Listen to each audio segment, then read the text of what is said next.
Assalamualaikum warahmatullahi wabarakatuh. Masih semangat ya anak-anak, walaupun belajarnya di rumah.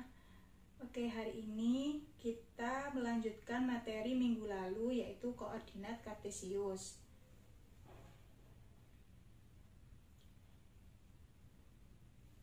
Kompetensi dasarnya yaitu yang pertama, menjelaskan kedudukan titik dalam bidang koordinat kartesius yang dihubungkan dengan masalah kontekstual.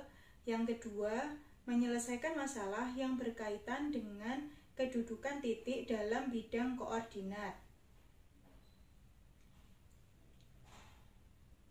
Koordinat kartesius terbagi menjadi 3. Jadi kita mempelajari posisi titik pada bidang koordinat, yang kedua posisi titik terhadap titik acuan, dan yang ketiga posisi garis terhadap garis sumbu. Nah, yang pertama, yang posisi titik pada bidang koordinat kita sudah pelajari minggu lalu.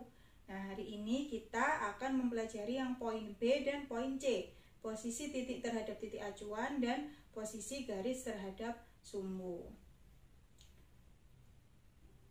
Oke, yang poin yang B, posisi titik terhadap titik acuan terbagi menjadi 2, yaitu posisi titik terhadap titik asal dan posisi titik terhadap titik acuan. Yang pertama,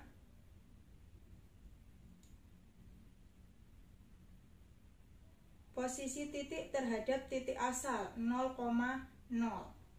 Nah, di situ kalian bisa melihat ada koordinat titik E, F, dan G.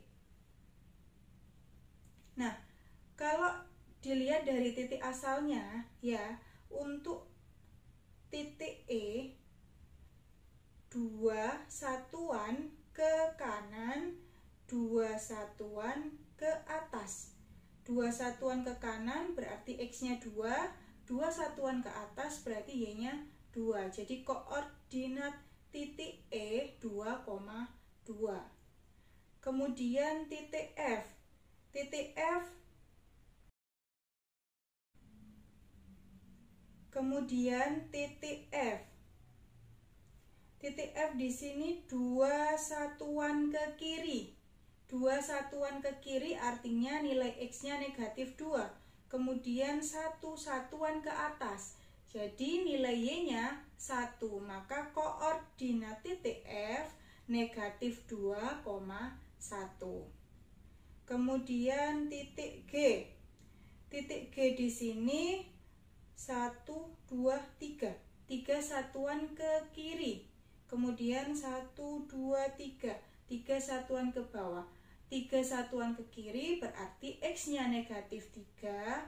3 satuan ke bawah berarti Y-nya negatif 3. Jadi untuk titik G koordinatnya negatif 3, negatif 3. Oke, next. Posisi titik terhadap titik acuan A, B. Di situ kalian bisa lihat ada 5 titik, ada A, B, C, D, dan E. Nah, kalau yang tadi titik acuannya pada titik asal 0,0. Nah, ini kita tunjuk untuk salah satu titik sebagai acuan. Nah, yang kita buat titik acuan adalah titik A. Titik A di sini sebagai titik acuan. Langsung untuk dari titik A ke titik B. Dari titik A ke titik B 1, 2. 2 satuan ke kiri. Kemudian ke bawah 1, 2, 3, 4, 5, 6, 7, 8. 8 satuan ke bawah. Jadi 2 satuan ke kiri berarti nilai X-nya negatif 2. 8 satuan ke bawah artinya nilai Y-nya negatif 8. Jadi koordinatnya negatif 2, negatif 8. Kemudian untuk yang titik C. Titik C di sini bergerak ke kanan. Kalau dilihat dari A, ya dari titik A menuju ke titik C berarti pergerakannya ke kanan. 4 satuan ke kanan. 1, 2, 3, 4. Kemudian ke bawah 1, 2, 3, 4, 5, 6, 7 ke bawah ya. 7 satuan ke bawah. 4 satuan ke kanan berarti nilai X-nya 4. Kemudian 7 satuan ke bawah nilai Y-nya negatif 7. Jadi koordinatnya 4, negatif 7. Kemudian titik D.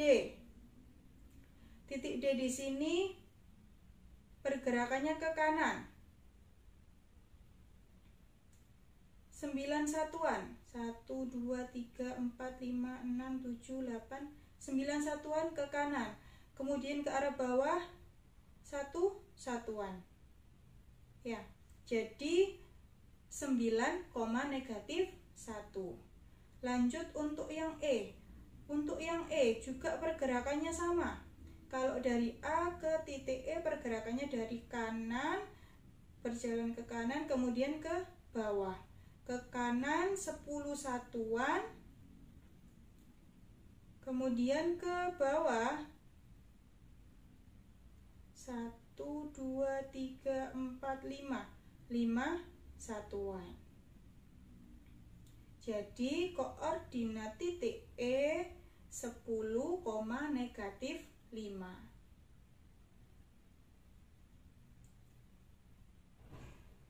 Kemudian untuk yang C, posisi garis terhadap garis sumbu.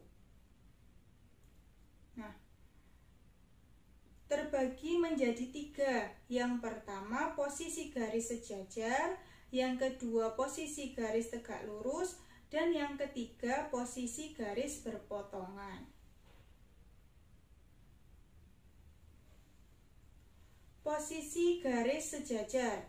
Kita lihat di situ ada gambar, kemudian ada garis M, N, O, dan P. Ada 4 garis di situ. Nah, 2 garis yang sejajar tidak akan saling berpotongan. Jika ada 2 garis yang sejajar, maka garis tersebut tidak akan berpotongan. Nah, contohnya garis M dan garis O sejajar dengan sumbu X. Jika ini ditarik garis panjang, garis lurus terus untuk O dan M, tidak akan mungkin berpotongan dengan sumbu X. Begitu juga untuk garis N dan garis P, ketika garisnya diperpanjang, tidak akan berpotongan dengan garis Y atau sumbu Y, tapi sejajar. Jadi garis P dan N sejajar dengan sumbu Y, sedangkan M dan O sejajar dengan sumbu X. Kemudian posisi garis tegak lurus. 2 ruas garis yang saling tegak lurus membentuk sudut 90 derajat. Kita lihat gambar di sini ya. Garis P dan garis N ketika diperpanjang atau ditarik garis lurus, garis P dan N ini akan tegak lurus dengan sumbu X. Jadi kalau P ditarik garis ke bawah akan tegak lurus dengan sumbu X atau garis X. Begitu juga untuk N, ketika ditarik garis ke bawah akan tegak lurus dengan sumbu X. Kemudian garis M, ketika ditarik garis ke kiri maka akan tegak lurus dengan sumbu Y. Begitu juga untuk garis O, ketika ditarik garis ke kiri akan tegak lurus dengan sumbu Y. Kemudian yang ketiga, posisi garis berpotongan.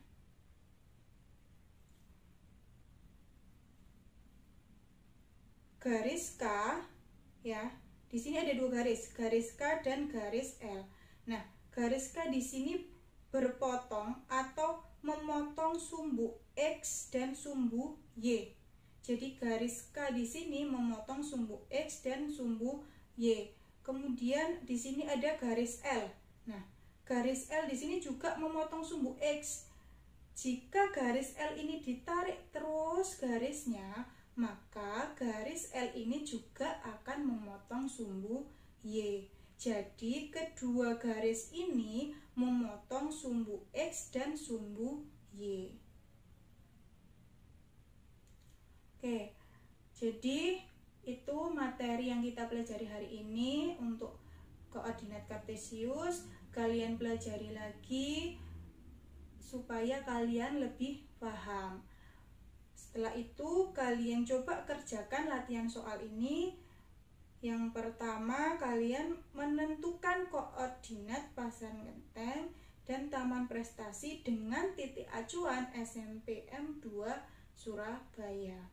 Kemudian soal yang kedua, sebutkan garis-garis yang sejajar dengan sumbu X, sejajar dengan sumbu Y, tegak lurus dengan sumbu X, tegak lurus dengan sumbu Y, berpotongan dengan sumbu X dan Y.